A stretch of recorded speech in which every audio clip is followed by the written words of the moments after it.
Chris, how's it going? You do. Good morning, everybody. Morning. Good morning. We got a lot of people on vacation this week, looks like, apparently. And you know what? I'm okay with that because I'm your fearless leader today. Yay. And the more of you that look at me, the worse it gets. So, right, exactly. Keep them papers to yourself, Chris. So, we're gonna do part 2 today of our real estate cold case files. So who's here 2 weeks ago? 2 weeks ago, we focused on the listing side, listings that are sitting, how they're being marketed, how to bring buyers to those properties. Today, we're doing the flip side. We're doing the buyer who vanished. Why you aren't getting showings, why you aren't receiving offers, how to meet buyers where they are. I need you to understand that I really wanted to wear a trench coat and a fedora today, but it's hot. 145 degrees outside. If you take a look at the happenings up here, Joe, that tells me that the weather is not. We've got some curly-haired people in the room who understand exactly what I'm talking about. Yep. So we got some salsa going on today, but we're going to rock it. So before we dive into the materials today, I do want to have everybody very awkwardly turn and make her uncomfortable to the back corner of the room. And stand, do a little dance for us, give a little wave. Hi.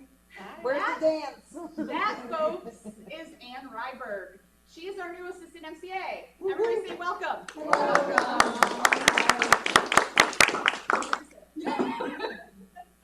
For those of you who have not been around while we've had an assistant MCA, this is basically the person who's going to be there to support Jennifer. Jennifer is overseeing all 3 of our Ubaldini Group locations, managing the financials for them. That's 800 agents doing $2 billion worth of real estate every year. Suffice to say, she needs a little help. So Ann's going to be with us about 3 to 4 days a week. She'll also be supporting in our Largo office. So Ann's primary goal is to get you that disbursement authorization that gets you paid at closing so you don't That's hard. Okay, go right? ahead. So you don't know her yet, but you love Ann. So you'll start seeing her face around. She'll be more present. All right, before we dive into the materials, let's talk about what's coming up in the office, because we've got some great stuff for you. This is why I printed it. It's very small. I apologize. So first and foremost, tomorrow, Aubrey's market update. That's going to be at the Clearwater office from 11 to 12:30. He'll be going over Chartmaster reports. He'll be talking about interest rates. He'll be talking about the potential for the property taxes and what that will do to impact your buyers, should that pass, what the current language looks like. So where you have questions around that, be there tomorrow, because he's going to give you the language to share with your buyers and sellers and to use on social media. She says with love, some of you need a new phone. So we have a photographer coming in on Tuesday. They will be here all day. For $55, you can get a brand new headshot, and they will Photoshop you back into fetus status, if that's what you are looking for. So you do need to make an appointment. The link is online. You can also check in with Michaela. We've got a QR code you can scan. And then looking at next week, which is the end of July, if you can believe that. As far as I'm concerned, it's still February. Next week at the end of July, on the 29th, we have the incredible Terry Story, who runs an MREA team out of the Broward County area. That's a team that does $1 million in profit every year. And she's coming here to talk about pricing and negotiation strategies. And it has my favorite cost. How much will it cost you to be in the room next week? Free. Free, $0.00. So that's from 9 to 4. It is a 2-part class. So you can come for the morning for the negotiation strategies, or just the afternoon for the pricing strategies, if that's what you prefer. We'd, of course, love to have you here all day. We'll provide your materials and your lunch. And then closing out July is our next contract class. How many of you have been enjoying this contract series that we've had? We had 35 people in here yesterday from Michelle and Jean. So Michelle and Jean have handpicked some incredible instructors that we have here in our office to teach the contract. So Mary Beth Stortz and Dinah Evium will be teaching just the blanks, the as-is contract, on the 30th from 10 to 1. So that will be next Thursday. Remember, we do our team meetings on the 2nd and 4th. So that will be in the team meeting slot next week. And again, said with love, some of you need to know how to fill in the blanks. We talk to compliance, we know. Right. So the next thing we have, Cindy, I would love if you could pop over for just a second up here to the front as part of our events committee and help us talk a little bit about our upcoming client event. All right. Come on up. Up here. We've got a camera, that's the only reason, otherwise I'd let you stay in your seat. Our Zoom friends have to see us. Well, our next event, we have our tacos and trivia coming up at, it's that, I cannot pronounce it correctly, but Wolfhaven. Paul knows how to say it, Wolfhaven, Wolfhaven. Anyway, Something big so and German. it's gonna be coming up, not next Tuesday, but the following Tuesday on August the 4th, from 6 to 8. Keep going about 50 spots left. Right? Correct, yes. So you would have to get your name in real quick and invite your database of people. You have to sign up, your people that you wanna come, don't let them just do it on their own, because we don't want a bunch of people just show up that haven't signed up. The fire marshal would be very upset with us. So, you know, if you missed out on this event, we're gonna be having, you know, look for the next event. That'll be probably in November, I think, right? We're gonna be having, I don't wanna say what the name of it is now, but it's gonna be fun, fun, fun. So we're all gonna be in costume, I think. Very cool. And on the event thing, if you sign up to participate, don't put it publicly, because it's been posted a few times on social media to come to our event, and that's not what it's for our clients. So it's invite only. Yeah, and this is a great time to invite your database to these events. I mean, instead of having to spend the money, your own money, to put on an event, especially if you're a new agent and you don't have as much, or maybe you don't have a lot of clients. Your clients are gonna come here and think, wow, she has a lot of clients. She doesn't know that all these clients are yours, right? So, you know, if you miss this one, for sure get on the next one. It So- gives you an opportunity to touch base with your clients multiple times, and throughout, as it's planning, like, I'm about ready to send out 300 reminders. If you haven't signed up, we only have, so many slots left. So it's another opportunity for me to reach out to all of my past clients. Yeah. The car show that we had in February, I think I had at least 60 people come, so, anyway, all right. I also wanted Cindy up here because I want to give her a round of applause, and Gloria as well. If you want to stand up, do your little song and dance.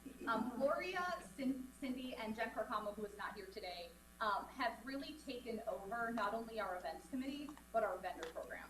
So these ladies are working so hard to bring incredible vendors to our market center that help us put these events on for you so that it doesn't cost you $1,000, $5,000, $10,000 to invite your database to an event. It costs you a minimum donation of $25 to our in-house charity. And they have brought 5 new vendors to us this month. So round of applause for them.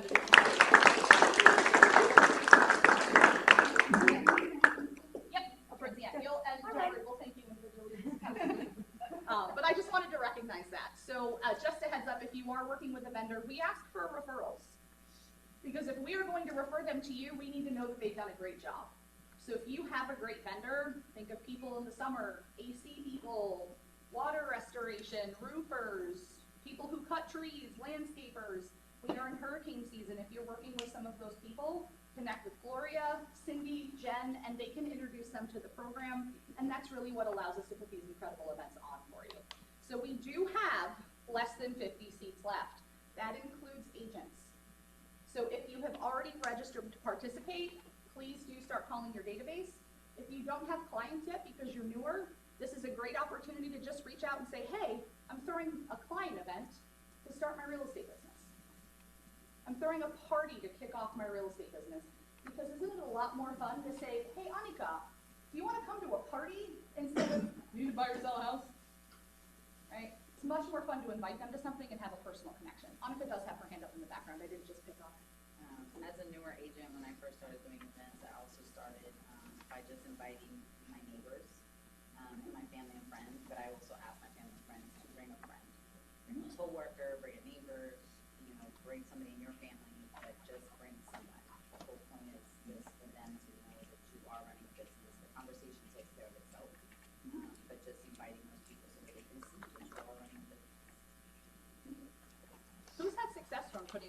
being part of our client events this year. So please start with that. I know Jen got about $2 million in volume from our first client event. They didn't even come.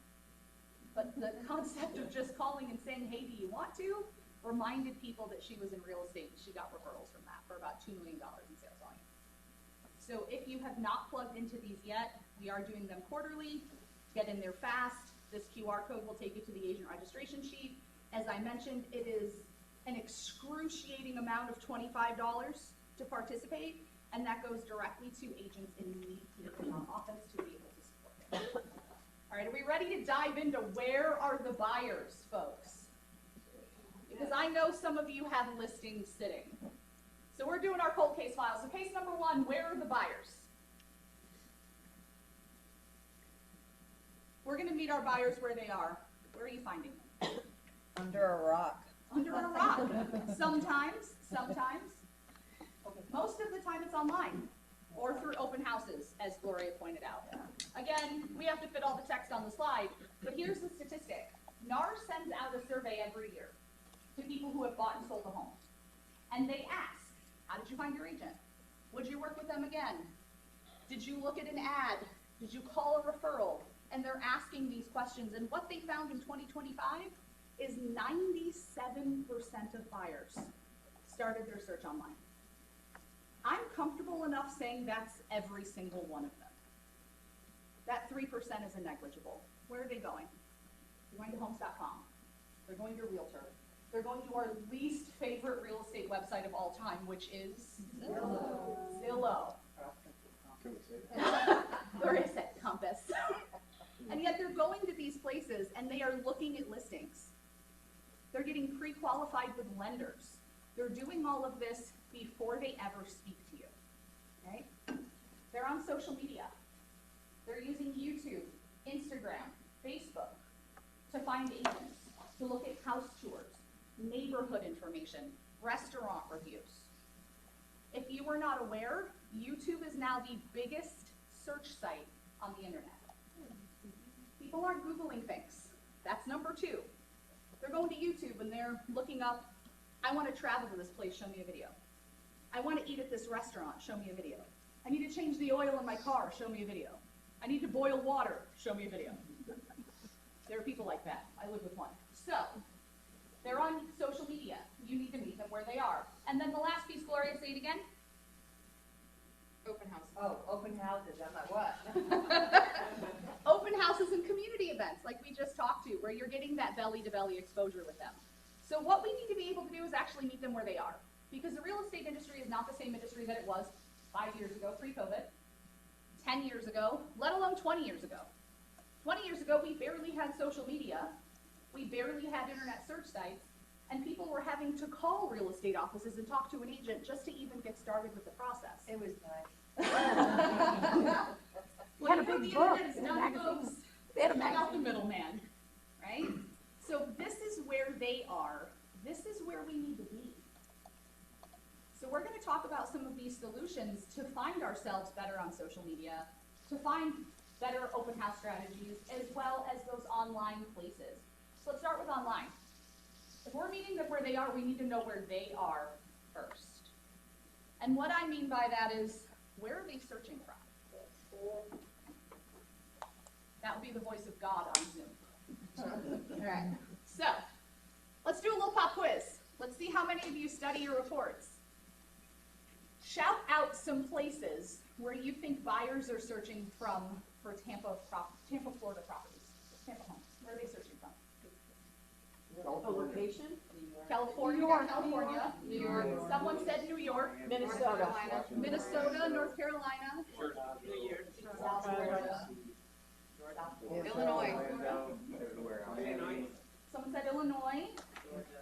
I met 3 people Georgia. there, but Couch. 3 different people, all from Illinois. It was really weird. All from Illinois. And none of them knew each other. It's a big state, Brittany. I hear that. That's what, yeah.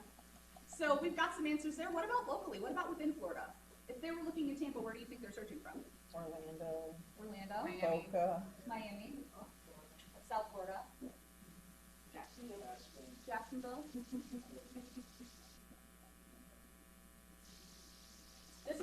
Master data last month. How can we read that?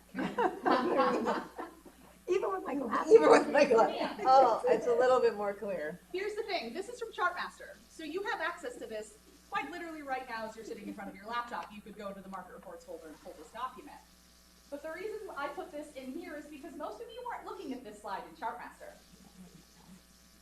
When you open the Chartmaster reports, what are you looking for? I look for days on market. Days on market, Chris, what'd you say? Fresh fetching information. Okay. Yep, days on market, price reductions probably. We have that fantastic data in there, is if it doesn't receive an offer by X number of days, then the likelihood of a price reduction is this. If it doesn't reduce price and sell in this many days, it's gonna go off market, right? That's the data that we're using. What we're not looking at is the Realtor.com data of where people are searching from. And again, this is right in Chartmasters, this is the June data. And you'll get a copy of all of the slides from today when we do our TV recap. But some of those places we yelled out were correct. New York's always the answer.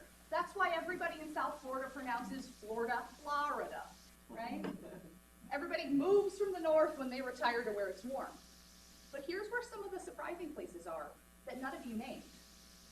Maricopa, Arizona. Dallas, Fort Worth. Indianapolis. Suffolk, Massachusetts. Several of you said Illinois. We got several Indianas. Right? So there are places where they are searching for Tampa at a very high rate that you're missing. You take a look, obviously New York is the first, but if you look down under that, Fulton County, Georgia's next. Right? We're talking about in-state. Take a look at the metro area here, top viewing metro from within state. Buyers who are searching Tampa properties are looking within Tampa. This document says 94% of Tampa St. Pete Clearwater views on Realtor.com are coming from people who live within this county. So we need to be able to market outside of Tampa, but we need to make sure that we are marketing heavily inside to bring those buyers in, because most people are moving locally. And if they're not moving locally, they're leaving Miami. Right? That's number 2. Here's another statistic for you, because everyone who knows me knows I love the data. Pasco County is the number 2 fastest growing county in the country. Miami-Dade County is the fastest leaving county in this country. About 515 people move out of Miami-Dade County every day in 2025. Most of them moved here. They didn't move the state. Sorry, how many? 515. Yeah. So people are leaving South Florida and they're moving here because we still have a higher level of affordability than we do in South Florida. And they're leaving places where the average sale price is higher, like New York, New Jersey, the Atlanta area. So what we're going to talk about next is how to build your feeder network. Because if people are coming from those places, you better have a referral partner in it. Because you don't want to miss that opportunity. Most of us have referral partners here that are local, right? Or we have people that we work with. Because if you live up in Dade City, you're probably not driving to Dunedin to show property, right? You're going to call somebody in our Largo office and give them a referral. However, you're going to be talking to people who live in New York who are moving here. You're going to be talking to people who live in Miami who want to move to South Carolina, right? We have a lot of halfbacks happening. So what I'm going to walk you through next, and I'm going to hop over here to the computer itself, so I apologize, Zoomers, nobody's on camera, is Command. Many of you are not using some of the best tools that we have in Command, sometimes because you don't know they're there, and sometimes you forget. So here's your reminder about the referral network that lives within Command. Has anyone gone in here and played around in the referral network in the past? So a few hands. If this is your first time seeing it, take some notes, or you'll be able to watch this recording back on our YouTube channel next week.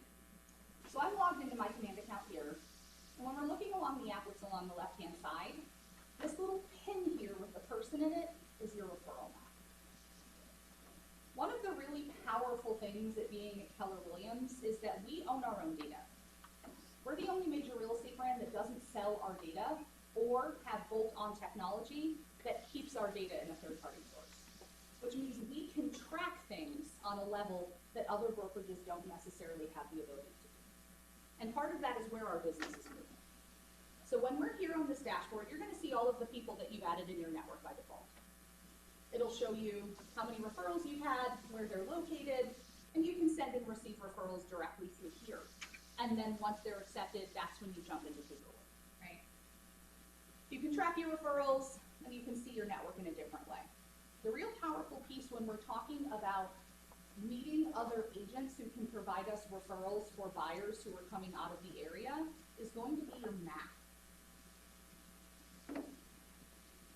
And right now it says, you have no search results because I haven't asked it for any. So when we come in, we have the ability to search the map by a location. Following location, we'll then be able to search by production, market centers, people from within our own network, and referral patterns. Referral patterns is where I would start. So I'm gonna click my referral patterns button here, and you'll see it defaults to Austin, Texas. Where is Keller Williams Corporate located? Austin, Texas. If you didn't know that, now you did. So I do need to change this to Tampa because otherwise the referral patterns will not be accurate. I will only be seeing Texas information. So I'm just gonna select Tampa generic, and now you'll see more pins appearing on the map in a different direction. Here is Tampa. Next to referral patterns, you're going to have two buttons. One says sent, and one is received. When we are looking at the sent envelope here, this is where agents in the Tampa area are sending business. Take a look at this portion of the map. That's where the level of concentration is. What we're seeing in Florida is a lot of what they're calling halfbacks. People who moved to Florida decided it was too hot, didn't like the weather, thought it would be less expensive, right? But their HOA costs or their homeowner's insurance priced them out. But they don't want to go back to where it snows. So they're hitting the middle, they're going half back. So you'll see here, North Carolina, South Carolina, Tennessee, Kentucky. This is where we are sending information to agents. So people leaving here, potential sellers, are leaving here and going about half back. Where we are receiving referrals, meaning agents are sending referrals to Tampa Properties agents, changes our map. And you'll see it here. New England, as expected, some of the mid-Atlantic states, but look at the concentration of pins in Florida. That's where most of our referrals are happening. People moving from South Florida or Central Florida like Orlando to the Tampa area. The really nice thing about your referral map, I'm gonna get out my finger pointer. You take a look over here, where it says city to city, it's actually gonna show you the percentage of referrals. So it's gonna show you the concentration. So we are actually receiving 6% of our referrals from Orlando. Does that surprise anybody? No, we have less traffic. Does it surprise you that Orlando was sending referrals over? No? No. Most people are more surprised that this isn't in a higher concentration. Right? Most people assume that anybody who's moving to Tampa must be coming from New York. We hear the accents, they are. And yet, different accent down here. That's where they're coming from, right? So this is your opportunity to look and really see where those referrals are being sent from and to find agents to build your network. So that you can build relationships with them, and when they're ready to send business here, or you need to send business there, you already have a qualified referral partner. Eric? Those are KW referrals, right? Those are ones that have come into our offices. Correct, these are KW referrals. So one thing I've found is the KW isn't as strong in certain parts of the country, Sometimes. right? Like, I tried to find a Michigan person, I couldn't find one. Like, Well, I couldn't find one that was good, how about Sure, that, that's right? fair. And My so- realtor was a KW realtor, but he's no longer in realtor. So like, is So that's that, in such a low sample size, like, how does KW do up in like the Northeast, Massachusetts and stuff like that? If I'm understanding your correct, question, do you mean like market share?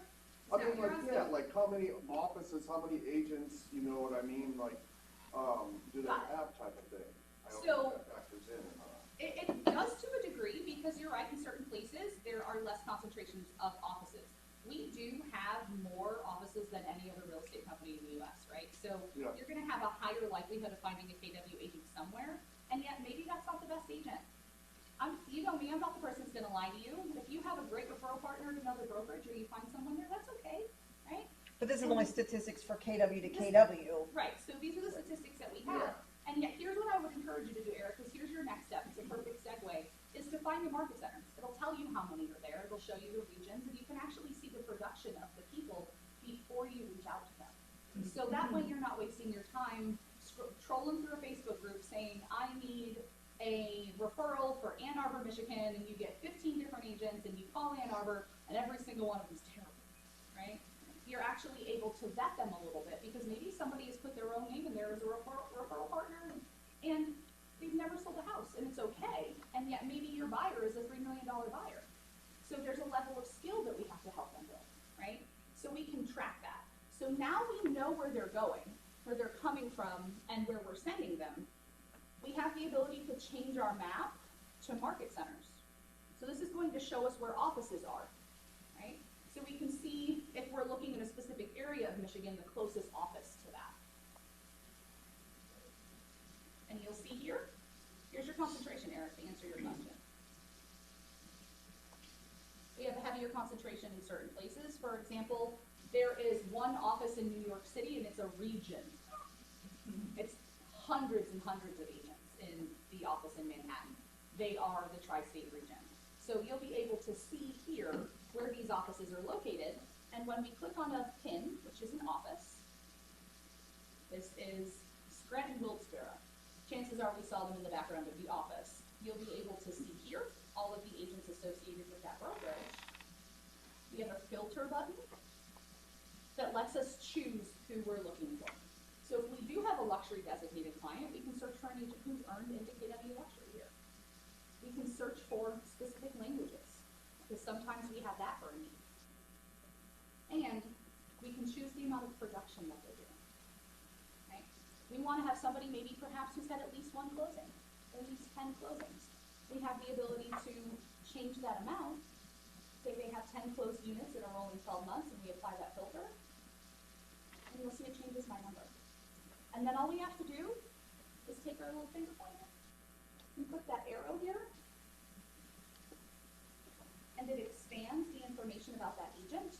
So we just found somebody named Eric. Eric has 36 closed units for $6.5 million at an average sale price of $213, which could be average to the market. Okay?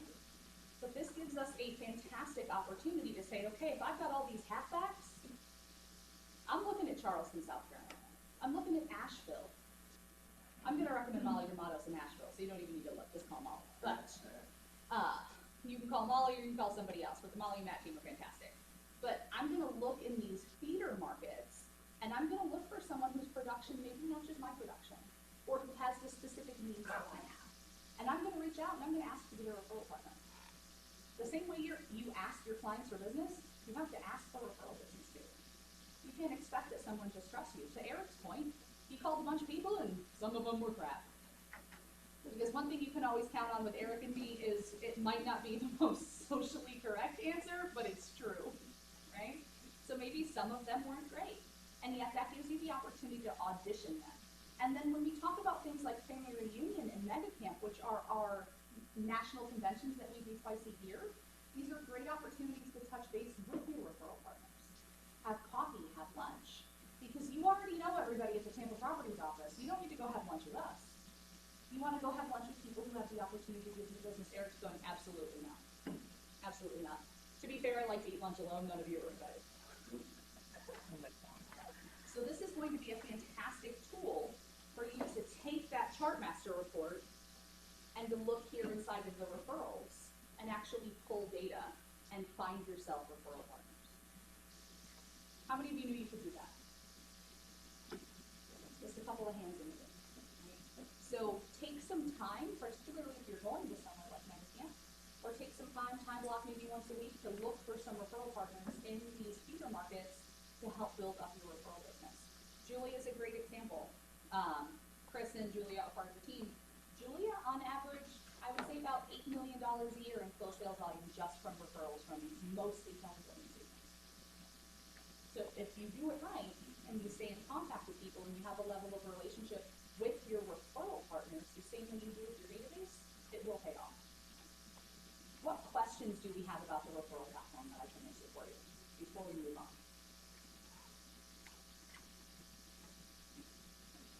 What feedback? Not really a question, but I never really thought about doing that. I only do it when I need it. Yeah. So I really should take the time to do that and have some people that, you know. Well, think about how many, and this is not to take anyone to future pain, but think about how many potential pieces of business we could have had if we spent some time lead generating the referral partners the same way we lead generate our database. It's a great point. We will spend more time calling other agents than we do clients. Not necessarily. No, we do. Oh, do That's you? what I'm saying. Oh, okay, I misunderstood you, I'm sorry. Our daily calls will be to whatever area, let's say New York. Pick Okay. up the phone and just call somebody in New York and just have that conversation with them.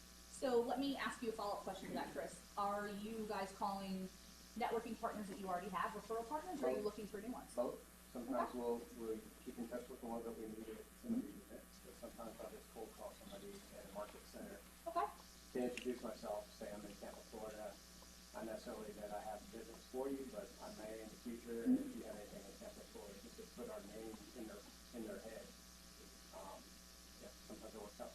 I was gonna say, I've done that with, you can pull up on the map, if you speak another language other than English, finding agents who speak whatever the native tongue that you speak, or looking for somebody who speaks another language, you can pull those agents up in the white pages through the same way. Yep. And I've been able to make referral partners for people and have closed deals from that, just trying to find stuff in other states. So here's what I will tell you. She said the word white pages. Really? My KW is being sunset this year. So all of that will be moved into Command.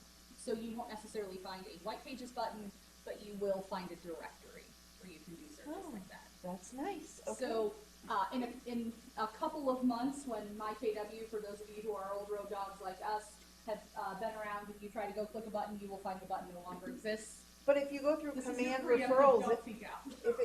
but I go through command referrals, so maybe that's how I've been Yeah, pulling that's it up. perfect. Okay. Yeah. So Chris, let me, to poke a button here, what does that call sound like when you make a cold call? For the people in the room who've maybe never done Very that. straightforward. Hey, this is Chris Rice, Couple Williams Tampa Properties.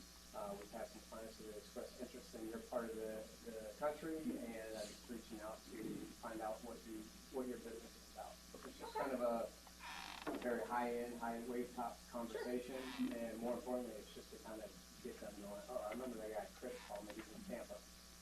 So So you mentioned you also call previous referral partners or people in your network. Do you have any other follow-up methods? Do you guys run smart plans? Do you send text messages? So we have a monthly meeting, it's a mastermind on Zoom that we do, that we have with different people, but we also meet in each of the, so like we host an event here in Tampa, and they all fly in for that. We went to Chicago a couple months ago, heading to Texas, and we're going there for a mega agent, but we're heading to Texas for one. So we just kind of hop around the country. We went to a baseball game up in Chicago a couple months ago, and just hang out and break bread with everybody. Does anybody want $8 million in business just to go to a baseball game and hang out? Yeah. That's a system. And if you didn't hear that, that is a highly systematized system. They are calling people that they already know to follow up the same way you do with your database. Chris is cold calling, Julia's cold calling people that they don't know yet to earn the opportunity to do business with things like the referral map, to feed their markets. But the real important piece of that is that follow-up. Because if you just call somebody today, it's no different than picking up somebody in your phone and saying, hey, it's Brennan, how you doing? But you don't call them again for 9 months. They forgot Brennan. Right? Not that Brennan's a forgettable guy. And you gotta stay on top of that. We move in a very fast-paced world. So let's systematize a once-a-month conversation. You don't have to worry about TCPS. Yeah. As a realtor, you can call them, I don't have to sit there and search through the phone to make sure it's good to go. Yeah. Thank you for that. That's a good system to follow. Amber, is that page, is that in the shared drive under Ubo Gaming Group content? It is, so this is in our Chartmaster reports, Karen. Okay. So to find this data, you would go to your content library, click on market reports, and then this is June. So you'd be looking in the 2026 June folder. This particular report is from the residential detached. There is also a version for condo townhome. But if you open up the PDF for residential detached, I believe this is like page 9. Okay. Page 11, somewhere in that region. I know, y'all, you don't make it past page 5. I'm not in any space of judgment here. So give it a perusal, because there's gonna be some good stuff in those Chartmaster reports that you've probably not even explored before. You ready to move on to number 2? But what about your listings? There we go. What about your listings? Similar concept here, also. Similar concept here. You need to know where people are looking at your specific listings from. Because we know generically where they're looking based on that Realtor.com data, but you have the ability to get highly specific with your own properties. Scanning this QR code here is going to take you to some instructions, and I'll put it back up in just a second, that look like this, of how to go into your Realtor.com portal to look at the data about your own individual listings. And then we have some instructions here for how you can leverage AI to be able to connect with, do I have referral partners in these markets? How can I share this listing to get some of that additional data? What you'll see on this Realtor.com information is where buyers are looking, obviously to continue that conversation, by location, the device that they're looking on, they're on their desktop computer, if they're using their mobile device, and their demographics and behavior. So Realtor.com is tracking all that when people have accounts. It's going to show you the feeder markets, which we just talked about. It's going to track those buyer demographics so that you can target your marketing. This is no shade to anybody in the room, but wouldn't we agree that the way 26-year-olds talk is different than the way 56-year-olds talk? Exhausting. And it's exhausting for the 26-year-olds that got to do it too. Listen, it goes both ways, right? But the way that we communicate to certain demographics does impact our marketing. So we need to make sure that we know who's looking at our specific listings so that we can tool our marketing for that. Because if we notice that people are looking on their cell phone and it's mostly people under 30, we can change some of the language so that it sounds more youthful, more peppy, a little less formal. Right? You can make the eyebrow go, I see you. It's just so frustrating.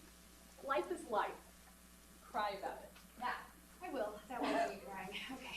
The next thing that they have here is your actual peak viewing times.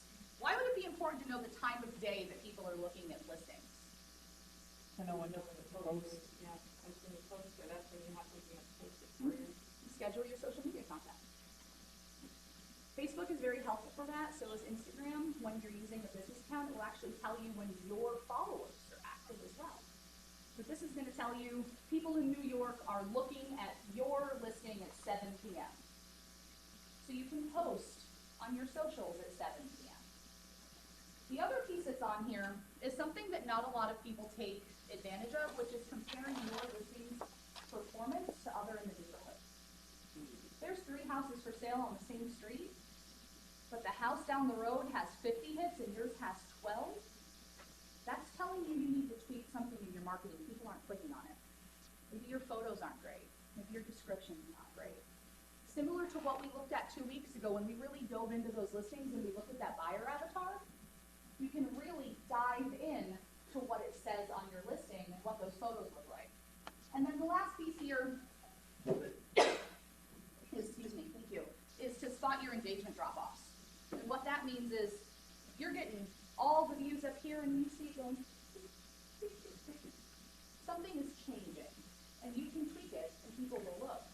What a lot of people don't realize is if you go into MLS and you just change a couple of words in your property description and your public remarks, it bumps you back up in SEO because it assumes something new has happened. You can change the order of photos. That's going to bump you back up in SEO, which will help you tick your views back up. The more people that see the property, the better. That means you have people walking in. You have people calling to ask. you're getting more showings. If you have 0, that means you took the pictures of yourself. Not easy. So this is going to be incredibly helpful for you to market your own individual listings. Talked about open houses being a great source. We're not going to spend a significant amount of time on this slide because we just had a fantastic presentation by Michelle Marino a few weeks ago, and I am no Michelle. So, just a couple of highlights when we're talking about open houses. Sometimes people get in their own head about them because the chances of somebody walking into that open house and buying that individual property is low. Doesn't make it a failure. Every open house that you do is an audition to a buyer or seller. Every guest that walks through the door is an opportunity, buyer or seller side. So just some good points of reference here to think about when you're hosting an open house. How you brief them matters. Open-ended questions create a conversation, and the conversation creates the relationship. So let's pick on Annika, because Annika does a banging open house, right? She is my open house baddie in the backseat. So, Annika, if I walked into your open house, what would that look like? If I walk in as a buyer, how would you greet me? Lots of energy. Hi, welcome to the open house. I'm Annika Rivera. How did you guys hear about the open house? I found it on Zillow.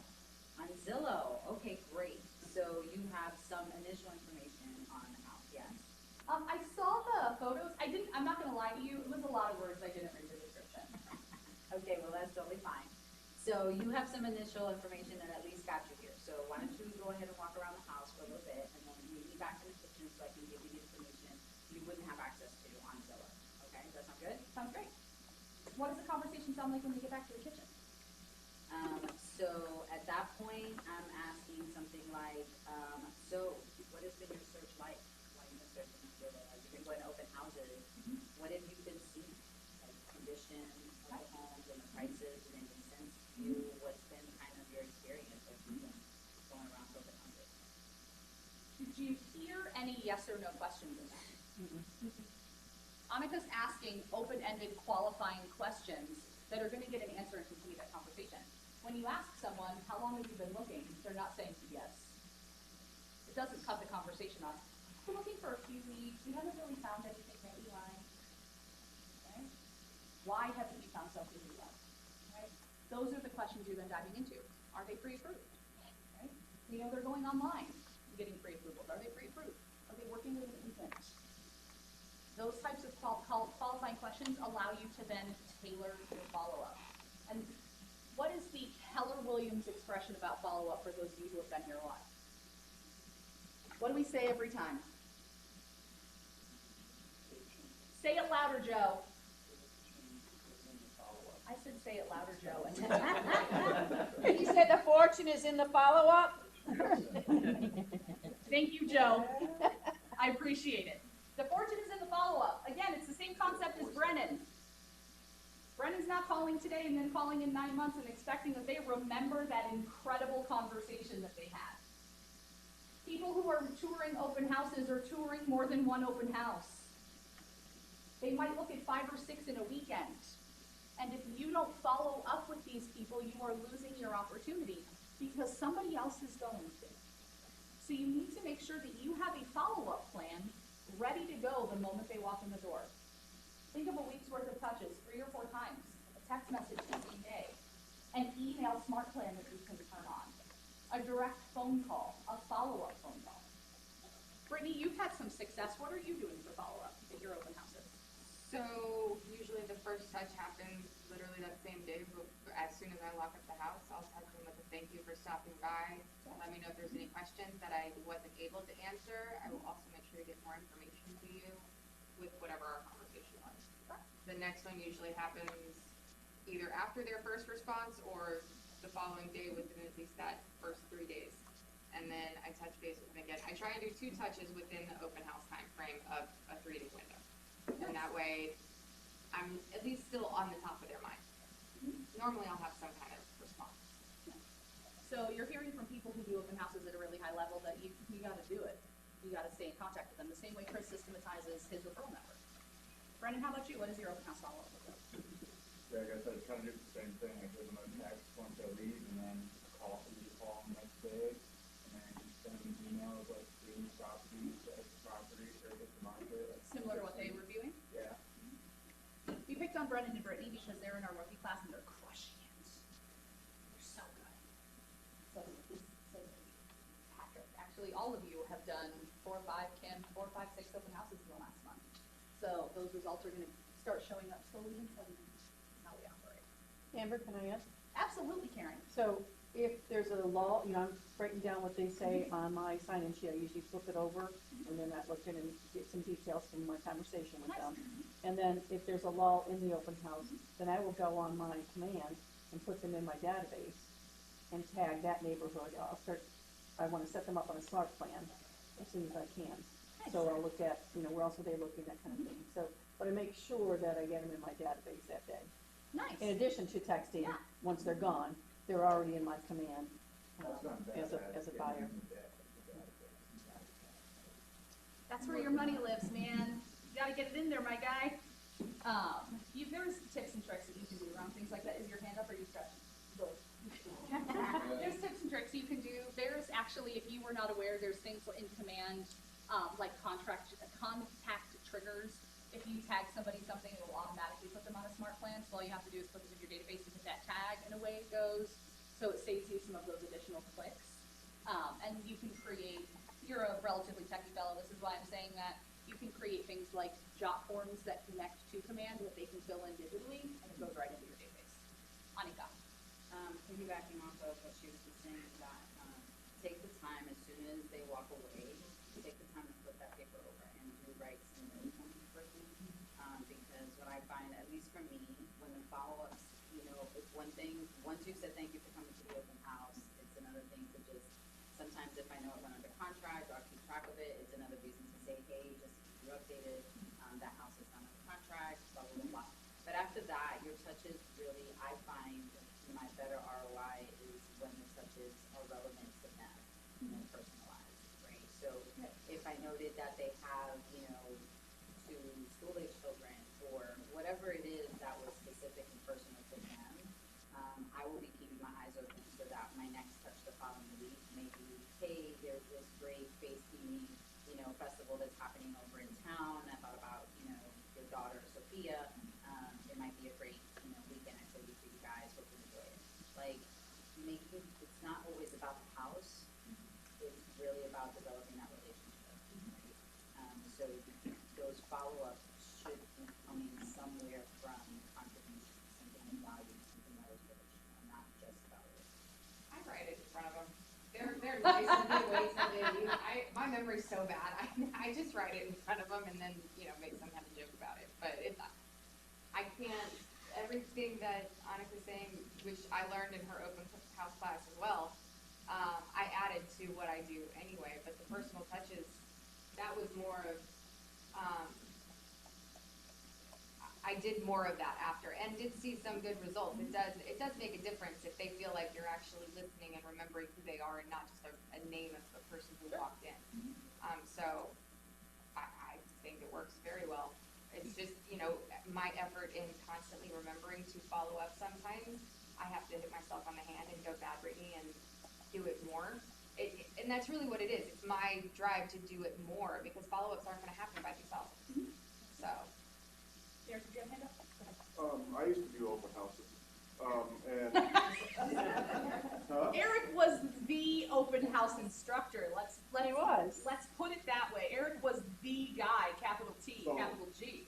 And something that you can do that, so everybody's sending a text or, you know what I mean, putting somebody on a smart plan. 50% of the people that come to your open house or more, you should be able to find an address for them, right? Whether they tell you what neighborhood they lived in, you go to tax records, there's their address. And there's nothing better than a handwritten note with a stamp on it. With, like she said, something personal, right? So you're forming a relationship with this person and you talked about the Red Sox or you talked about their kids' hats or their dogs or something like that. And you're putting that in your handwritten note. I've gotten, back when I did open houses, and I did one this weekend, by the way, too, so. He's coming for the crowd. around. Yep, that's twice this year I've done it. But a handwritten note, like I've flat had people tell me, we went with you because you gave us a handwritten note. Yeah. And even if it works with younger people, because they're like, what is this? Don't write it in cursive, Yeah. they don't, but be careful, don't write it in cursive. Yeah. I'm finding Oh, no. these younger people don't understand. I write it like a little kid because that's my handwriting. But, and the other thing is, as soon as you leave there, sometimes not even before you leave there, if you're not typing everything you possibly can remember into command, like if you go to command for 5 years ago for when I did open houses and click on somebody's name, you'll find the weirdest crap written in my notes in command. You know what I mean? Yeah. And then like, if I ever have to meet them again or do something, like I'll read that and I'll say something, they'll go, oh my God, you remember that? I'm like, yeah, we talked about that at the first open house, or when I met you, you know? So write down everything you possibly can in command, the weirdest crap, like they were wearing a purple shirt, you know what I mean? Anything you can type in there, and when you start reading that, it'll jog your memory, and that's how, like, yeah, there's a bazillion realtors out there, right? They just want a relationship, is what they want, and you're gonna get it from a handwritten note and personal things you remember about them. And I don't Why he's capital T, capital G, folks. I don't remember anything, and that's why I put it in command immediately. So there'll be like a whole paragraph of my conversation with them. Right. But I have to do it like that day. If I don't forget it, it's gone. Yeah, and that's from, I mean, that kind of concept is directly from 7 Levels of Communication, Michael Mark, right? The best forms of communication are gonna be phone calls, belly-to-belly conversations, and handwritten notes. Yep. They have the highest rate of return. We had Michael as our first, database events coach in January, so he talked about that high level of communication.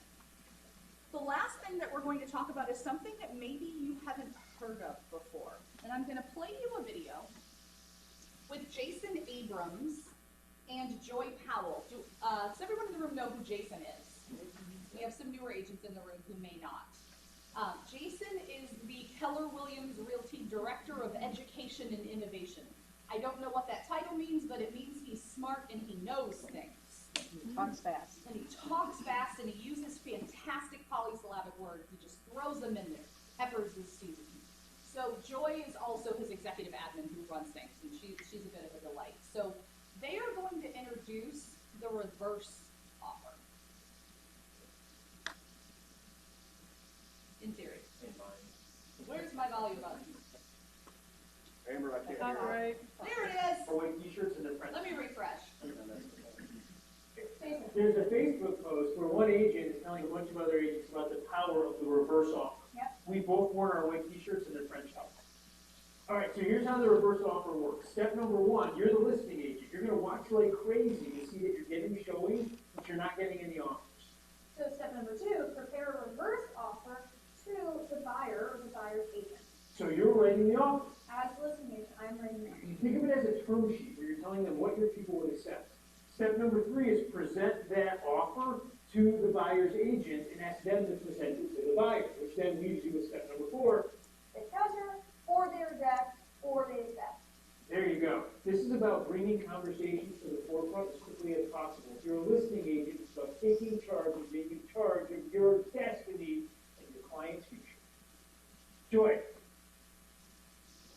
How many of you have heard of a reverse offer before? Couple of hands in the room. This is not something that we see in this market frequently. We haven't seen it in a long time, but the goal is to help you be proactive. We know how many listings we have sitting beyond average days on market in this office. This is going to allow you to target people who've already seen the home. Because if they have come to see it, there's something about it they like. So you're actively prospecting to people who are potential buyers. We have cleared this with Michelle. It's perfectly legal for you to do. In fact, we are clearing some language with Michelle that we will send out with our recap that you can actually use. She said today, that you can actually use with the buyer's agent. We of course have to have it cleared and written by the broker so that we don't have any additional liability there. But the goal is to take the people who viewed the property, people who came in for showings and ultimately passed, and present an offer to their agent conversation about things that the seller can control. The seller may or may not choose to control the paint carpet and paint tile from Grandma Ethel's 1962 house that hasn't been updated since it was modern, not mid-century, right? But what the seller can't control is the price. Right? The seller may choose to replace the carpet. The seller can control power washing the driveway and putting some new plants in so it has some more curb appeal. The seller can choose to leave furniture, right? The seller has the ability to do this. So what you're seeing here are the steps. It works because the buyers didn't say no to the house. They said no to something within it. Something about the property, something about the price, something within your seller's control. And then you're acting like the buyer's agent. You're sitting with your sellers and you're crafting an offer that you are going to present. You're going to call the buyer's agent and tell them it's coming. Because most people have never seen this before. Most buyer's agents have not had a listing agent go, hey Brady, I have an offer I'd like your buyers to review from my sellers. You go ahead, Liz. I thought I did that part. Right? So this is a different way of prospecting to think about in a market that's becoming more balanced. Many people in our market are only used to throwing spaghetti at a wall and watching it stick. 50 offers on a property closing under contract in 3 days. We're not seeing that in certain markets now. So this gives you the opportunity to take some of the leverage back and create additional buyers for your property. So this allows you to move from waiting and hoping for an offer to actually creating the transaction. Thoughts on the reverse offer, folks? Question, are they actually putting it on a contract? Yep, you As are opposed to writing an up a email? contract. Yeah, okay. And you're gonna call the buyer's agent and let them know. You'll see here, we have some additional instructions for you. With your 3-step approach here. How you are understanding what the no is. Those are those things that the seller can control, right? The things that the seller can change and put in an offer, actually crafting it, working with your sellers to write up that contract paperwork that is either positioned directly to an unrepresented buyer or to the buyer's agent, and you're re-engaging with them and ultimately creating a closing. Anika. I need that language today. Because Michelle is teaching a contract class right now, so we have to wait for her to finish that to approve the language we wrote for her. So yeah, I've heard of reverse offer before, but for whatever reason, it didn't resonate with me until just now, where I have a particular listing that has been on market now for a little bit over 4 weeks, and we get steady agent showing appointments 3 to 4 a week consistently. There were a couple of looking at the feedback, it was typically around there's a part of the flooring that's a little bit damaged, and people were concerned about the condition of the HVAC because my owner has these 2 portable floor units that we have in the bedrooms. And so in conversating with the seller, I said, look, let's get rid of some of this fire hesitation because it keeps coming up. And so we addressed the HVAC, we got rid of the portable units, and he was committed to giving the flooring credit for somebody to come and replace all the flooring. He was fine with that. And so I updated the description in the listing to shout that out sort of thing. But I love the idea of the reverse offer because as we made those changes, I reached back out to each one of the agents who had shown the property to let them know, look, we listened to the feedback, we've done A, B, and C, and the seller's committed to doing X, Y, Z, and for the buyer, and so, but I love this idea better. It's proactive. Yes. You take the I love that. control back instead of waiting for someone to do it for you. Because they, like you said, they like the house enough that you see it, and when I got the feedback, it wasn't anything major. It wasn't necessarily even around the price. I only had a couple of agents that said the house flexibility on price. So I think that idea is really different. Coming through with an agent and say, hey, here's the reverse offer from the seller, here's the buyer's fee. Chances are, if you put that in today, for those of you who have listings sitting, I guarantee you could probably help you get something in the next 30 days on a listing.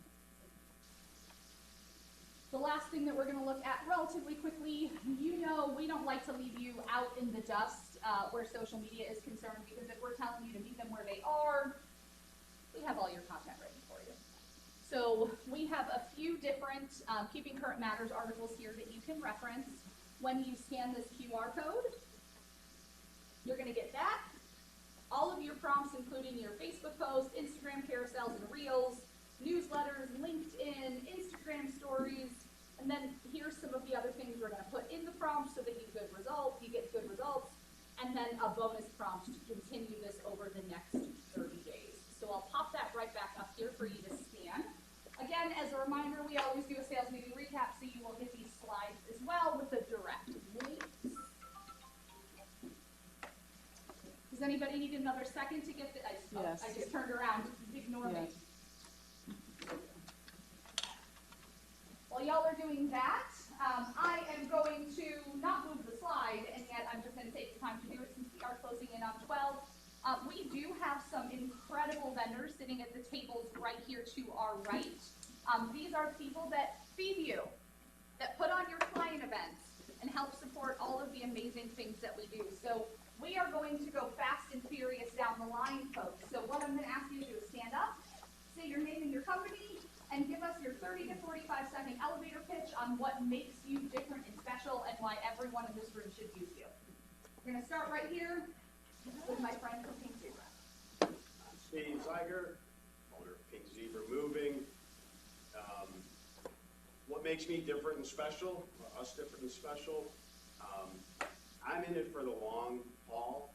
I want to develop relationships with you guys, people that are interested in a positive customer experience all the way around. I want to get to know each of you so that you're comfortable referring me to a client when they need a mover. All right. Anything special and unique about how you move people? Do you do it by hand? Just checking, you know. Residential, commercial, we have fun moving. We try to have fun because it's stressful. So we do a lot of different things. We like to play music. We'll have contests, whatever. One guy used to be a football punter. He has a contest to see who can punt the ball the farthest. And if kids can punt farther, he'll give $100 off the move. Stuff like that. Whatever we can do to have fun. So creating an awesome vibe during a stressful experience. Awesome. All right, SB Roofing. Hey guys, how you doing? I'm John Stevens, the owner of SB Pro Roofing and Solar. I'm very pleased to announce that we're now in the preferred vendor program since the last meeting. So we're in this office and also the Palm Harbour office. So you'll probably be sick of the sight of us within a few months because we plan on showing up to all of your meetings. So SB Pro Roofing, we save your guys deals, okay? You work very hard to get the deal over the line, and what you don't want to do is the deal collapsing because of the condition of the roof and an argument between who pays for roof replacement. So the way we do that is we take payment out of closing, and we promise to get the roof completed within 2 weeks.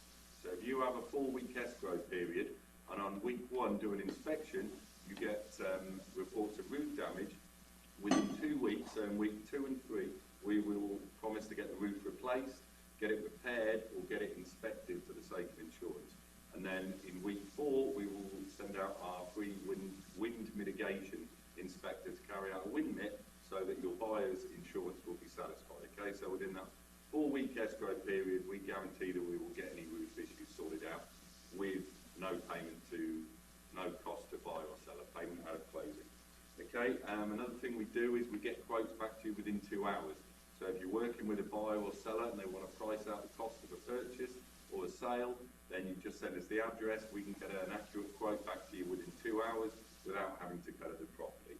Okay, and lastly, I'm doing a raffle here as well. I need your business cards, and there's goodies in there worth about $50. So Here, John, if you haven't, I'll do a quick walk around for those of you who didn't get your business card in. Well, Miss Dawn, who we all know and love. I'm sorry, I walked right past you. Just kidding, you were sitting together. I thought it was a whole thing. Hop right up, sir. Alright. My name is John, owner of the Barricade Moving and Storage. We handle local, long distance, out of state, even same-day move, any type of moving and storage related. We can offer full packing, moving, storing, delivering, unpacking, including the ground safe, piano, pool table, golf cart, treadmill, any type of special items as well. And we can cover entire Florida, anywhere from Florida to any other states, or we can bring your outside buyers from who they belong for here Florida as well. Thank you very much. And lastly, we have a good referral programs. For example, your customers move from during the Florida, if they save $100 and you get a $70 commission every single move for free. If it's the out of state move, your customer saving $220 and you get every commission $100 if it's out of state. Thank you very much. Nice. We love kickback in a legal way. All right. Miss Dawn, take us home. Dawn Perkins, Rock Solid Home Inspections. Hey, everybody. All right, this is my peoples. So, Dawn Perkins, Rock Solid Home Inspections. For those that don't know me, I'm not an inspector, and I don't play one on television. I didn't stay in a Holiday Inn Express either. Anywho, we do full home inspections, 4 points and wins, sewer scope, lead test, mold test. What kind of helps differentiate ourselves is that we collect at closing. Also, all of our full home inspections come with a free 4-point and win, and huge on education. So we've got some classes coming up, and we'll share them with everyone. And thanks for letting me talk. Thank you, John. All right, John, who's pulling the lucky card? Do we want him to do it? Does that seem like it's cheating? I'll do it. Let me do it. I wanted to John, do it. we'll let John do it. John has no vested stake in No this. vested interest stake in this. Ooh, this one's a good card. This one is for Karen. Karen Howell, come on down.